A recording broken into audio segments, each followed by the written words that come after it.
പ്രവാചകൻ മുഹമ്മദ് നബി പറഞ്ഞ ഒരു കഥയിൽ നിന്ന് നമുക്കിന്ന് തുടങ്ങാം. ഒരുപാട് ആശയങ്ങളടങ്ങിയ ഒരു ചെറിയ കഥയാണ്. ഒരാൾക്ക് 3 തിന്മകളിൽ ഒന്ന് തിരഞ്ഞെടുക്കാനുള്ള അവസരം ലഭിച്ചു. ഒന്നാമത്തത് ഒരു സ്ത്രീയെ ചൂഷണം ചെയ്യാം എന്നതാണ്. രണ്ടാമത്തത് ലഹരി ഉപയോഗിക്കാം എന്നതാണ്. മൂന്നാമത്തത് ഒരാളെ ആക്രമിച്ചു കൊലപ്പെടുത്താം എന്നതാണ്. തെരഞ്ഞെടുപ്പിന് അവസരം ലഭിച്ചയാൾ ആലോചന തുടങ്ങി. ഏതെടുക്കും? ഒരാളെ കത്തിയെടുത്ത് കൊല്ലാൻ മാത്രം ക്രൂരമല്ല എന്റെ മനസ്സ്. അതുകൊണ്ട് അത് ചെയ്യുന്നില്ല. അതുകൊണ്ടത് വേണ്ടെന്ന് വെച്ചു. സ്ത്രീയെ പീഡിപ്പിക്കാനും ഉപദ്രവിക്കാനും ചൂഷണം ചെയ്യാനും അയാളുടെ മനസാക്ഷി അനുവദിച്ചില്ല. അമ്മയും പെങ്ങളുമൊക്കെയുള്ളയാളല്ലേ, അതുകൊണ്ട് വേണ്ട. ഒടുവിൽ അയാൾ ആ തീരുമാനം ഉറപ്പിച്ചു. 3 തിന്മകളിൽ ഏറ്റവും താരതമ്യേന കുറഞ്ഞതെന്ന് എനിക്ക് തോന്നുന്നത് ലഹരി തിരഞ്ഞെടുക്കാം എന്നതാണ്.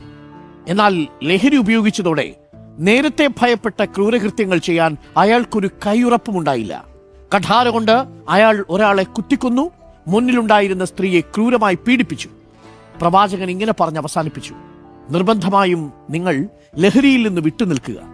അത് ഒരേ സമയം ഒട്ടേറെ തിന്മകളിലേക്കുള്ള വാതിലാണ്.